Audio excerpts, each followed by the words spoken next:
కూడా జాయిన్ అవుతున్నారు. ముందుగా శాస్త్రి గారు, ఏంది కాక్రోచ్ జనతా పార్టీ, ఎందుకంత హడలెత్తిపోతుంది భారతీయ జనతా పార్టీ?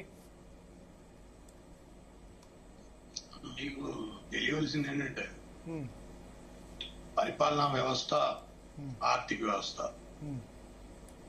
1947 నుంచి పరిపాలనా వ్యవస్థను మనం గాడిలో పెట్టుకోలేదు.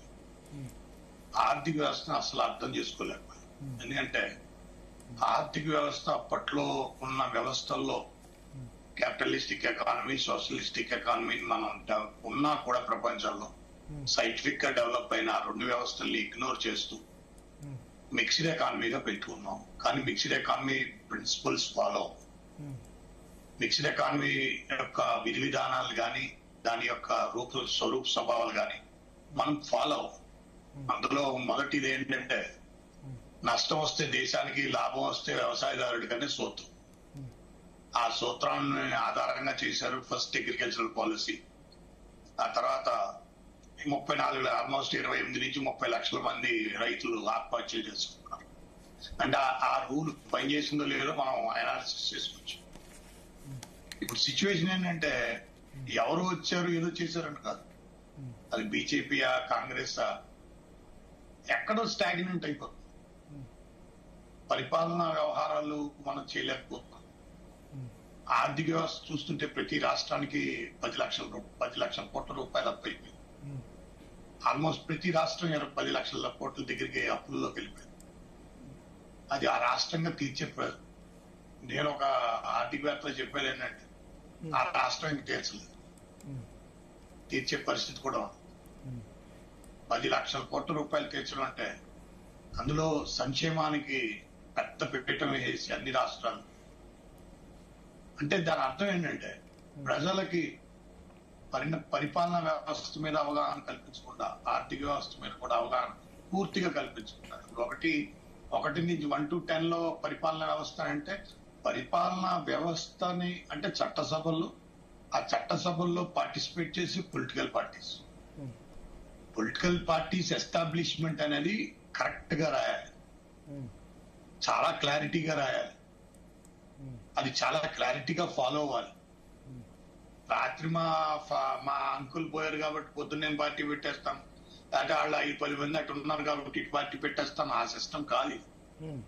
అలాంటి సిస్టమ్ ఇంత రెస్పాన్స్ ఎందుకు వచ్చింది? ఎగ్జిస్టింగ్ ఇన్ని రాజకీయ పార్టీలు ఉండగా అంటే ఒక 5 రోజుల్లో Bharatiya Janata party followers Instagram లో భారతీయ జనతా అలాగే సార్, మీరు భారతీయ జనతా పార్టీని అడ్రస్, నేను ఓవరాల్ గా కంట్రీని అడ్రస్ చేస్తాను.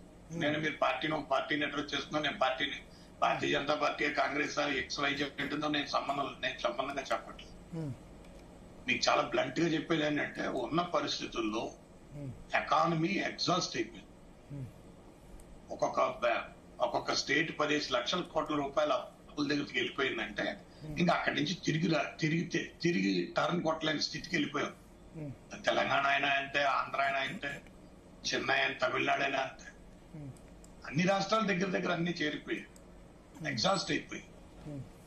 అంటే ఒక అంటే పొలిటికల్ పార్టీస్, పరిపాలించే పొలిటికల్ పార్టీస్ కి ఆర్థిక వ్యవస్థ మీద అవగాహన లేకపోవడం, వాళ్ళు కష్టపడకపోవడం. నేను మీరు పొలిటికల్ పార్టీని అంత ఈజీగా ఎస్టాబ్లిష్ చేయనివ్వకూడదు. వాళ్ళు సేవా కార్యక్రమాలు చేసి ఉండాలి, వాళ్ళు ఎంతో కష్టపడి ఉంటే పొలిటికల్ పార్టీగా యాక్సెప్ట్ చేసి ఇవ్వాలి. డ్రైవింగ్ నేర్చుకున్న వాడికే డ్రైవింగ్ లైసెన్స్ ఇస్తారు, పొలిటికల్ పార్టీగా అనుభవం ఉన్న వాడికే పొలిటికల్ పార్టీ లైసెన్స్ ఇవ్వాలి. కానీ దానికి ఏం చేశారంటే ఇప్పుడు మీరు ఐఐటీలో ఎంట్రన్స్ కష్టపడి రాస్తేనే మీరు ఐఐటి ఇంజనీర్ అవుతారు.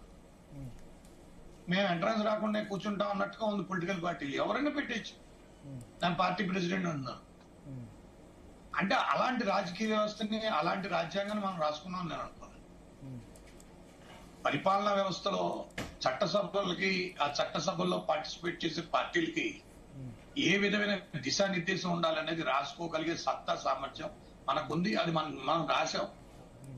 దాన్ని ఎలా ఇంటర్ప్రిటేషన్ చేశారు, ఏ రకంగా ఇంటర్ప్రిటేషన్ చేశారు, దానికి ఎలక్షన్ కమిషన్ ఎంత బాధ్యత వహిస్తుంది అని చూడాలి. ఇప్పుడు తమిళనాడులో రాత్రి అతను 108 సీట్లు వచ్చేసి నేను చీఫ్ మినిస్టర్ అయిపోయాడు. అతనికి ఏం తెలియదు.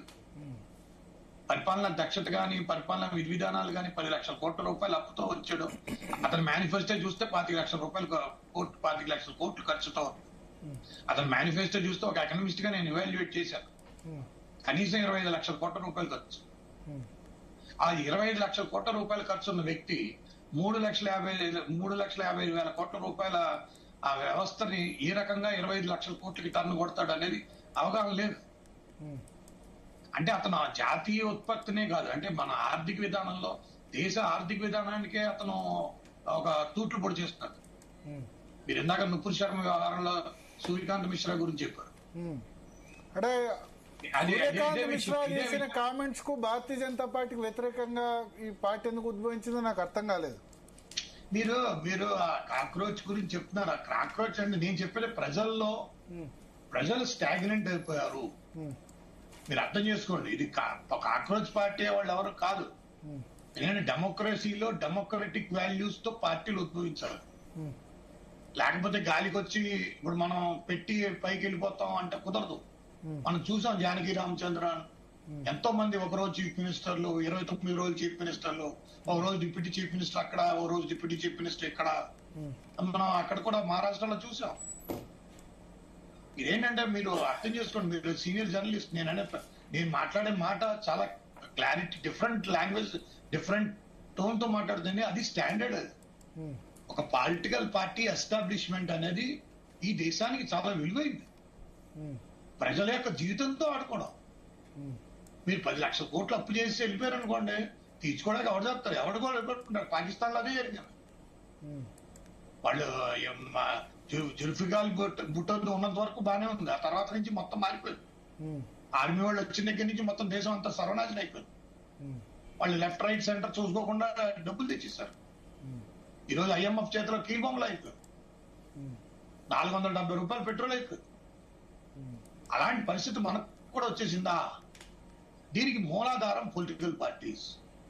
వాళ్ళకి తెలియకపోవడం, అర్థశాస్త్రాన్ని రాజనీతి శాస్త్రాన్ని కలిపేయడం, అసలు అర్థశాస్త్రం మీద అవగాహన లేకపోవడం.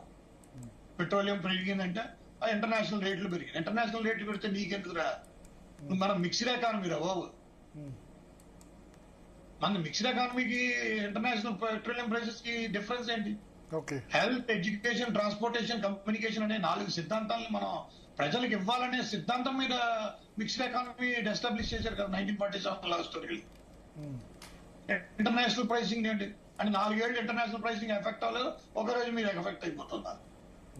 అంటే దాన్ని అర్థం చేసుకోండి. ప్రజల్లో ఎందుకంటే ప్రజలు చదువుకుంటున్నారు, కష్టపడుతున్నారు, వాళ్ళందరూ వాళ్ళే ఇండస్ట్రీస్ క్రియేట్ చేసుకుంటున్నారు.